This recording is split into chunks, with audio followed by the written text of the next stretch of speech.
प्राण शक्ति या सांस लेने की ताकत को मजबूत कैसे बनाएं। सिर्फ सांस लेना ही प्राण शक्ति नहीं होता, बल्कि हमारे शरीर में जो ऑक्सीजन होती है वो फेफड़ों में जाती है। उस ऑक्सीजन को फेफड़ों तक पहुंचाना और उसके बाद उस ऑक्सीजन को नाक के द्वारा बाहर निकालना, इस प्रक्रिया में जो शरीर हमारा ताकत खर्च करता है या हमारा शरीर जो शक्ति का प्रयोग करता है उसको प्राण शक्ति कहते हैं। इसलिए अगर लंबे समय तक जीवित रहना, स्वस्थ रहना है तो अपनी प्राण शक्ति को मजबूत करना बहुत ही जरूरी है। अगर प्राण शक्ति ही नहीं होगी, शरीर में प्राणों को खींचने और बाहर छोड़ने की शक्ति ही नहीं होगी तो हम जीवित ही नहीं रह सकते। उस प्राण शक्ति को हम कैसे शक्तिशाली बना सकते हैं, मैं आपको बताऊंगा इस वीडियो में। नमस्कार मेरे प्यारे सभी दर्शकों, स्वागत है आप सभी का मेरे यूट्यूब चैनल हेल्थ टॉपिक्स में। मैं आपके लिए लेकर आता हूं आयुर्वेद से जुड़ी हुई सभी आयुर्वेदिक जानकारियां, जिनको अपनाकर हम अपने शरीर को और अपने परिवार को मजबूत और हष्ट पुष्ट व स्वस्थ बना सकते हैं। आज हम बात करने वाले प्राण शक्ति की, उसको मजबूत कैसे करें। जो हमारे शरीर की प्राण शक्ति होती है वो ऑक्सीजन को हमारे शरीर के अंदर फेफड़ों तक पहुंचाती है और हमारे फेफड़ों में 7 करोड़ 30 लाख सूक्ष्म छिद्र होते हैं जिनमें ऑक्सीजन पहुंचती है। लेकिन आज के समय में मशीनी युग में जब हम काम नहीं करते हैं या शरीर से मेहनत नहीं करते हैं, लगभग 80% से ज़्यादा लोग आपको ऐसे मिलेंगे जिनको शारीरिक मेहनत की ज़रूरत नहीं पड़ती।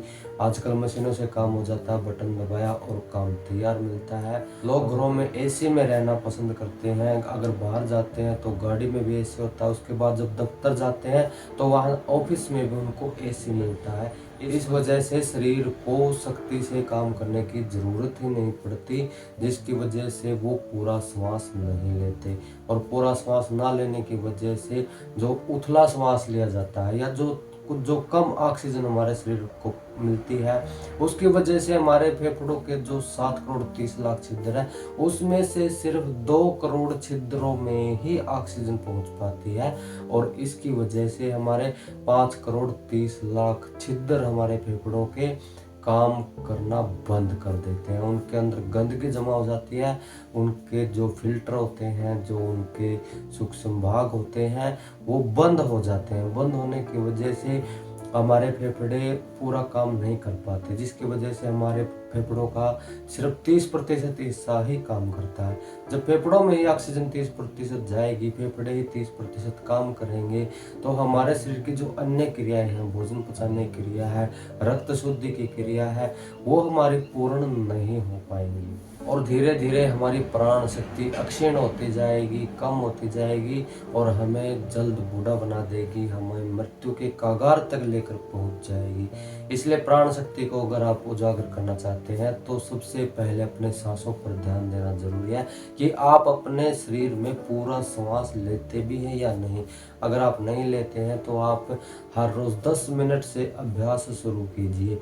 आप सुबह 10 मिनट तक सीधे लेट जाइए, अपने छाती में पूरा सांस लीजिए, पूरा श्वास शरीर के अंदर खींचिए, जिससे पहले आपकी छाती फूलेगी, उसके बाद आपका पेट फूलेगा और उसी प्रकार से आप श्वास को बाहर निकाल दीजिए। ऐसा करके आप 10 मिनट तक अगर लंबे श्वास लेते हैं तो आपके फेफड़ों का थोड़ा थोड़ा भाग जो बंद हो चुका है वो खुलना शुरू हो जाएगा, छिद्रों में ऑक्सीजन पहुंचनी शुरू हो जाएगी और आपके फेफड़े धीरे धीरे बिल्कुल स्वस्थ हो जाएंगे। उनका पूरा हिस्सा ऑक्सीजन से भर जाएगा और आपकी प्राण शक्ति बिल्कुल मजबूत हो जाएगी, जिसकी वजह से आपके शरीर में कभी कोई समस्या नहीं होगी, आपकी इम्यूनिटी बढ़ेगी, आपकी बुद्धि का विकास होगा, हमारे शरीर में खून का शोधन बिल्कुल अच्छे से हो पाएगा। अगर खून ही शुद्ध होगा तो कभी भी हृदय रोग से संबंधित समस्याएं हमें नहीं हो सकती। ऐसी जानकारी प्राप्त करते रहने के लिए चैनल को सब्सक्राइब और वीडियो को लाइक जरूर कर लें। धन्यवाद।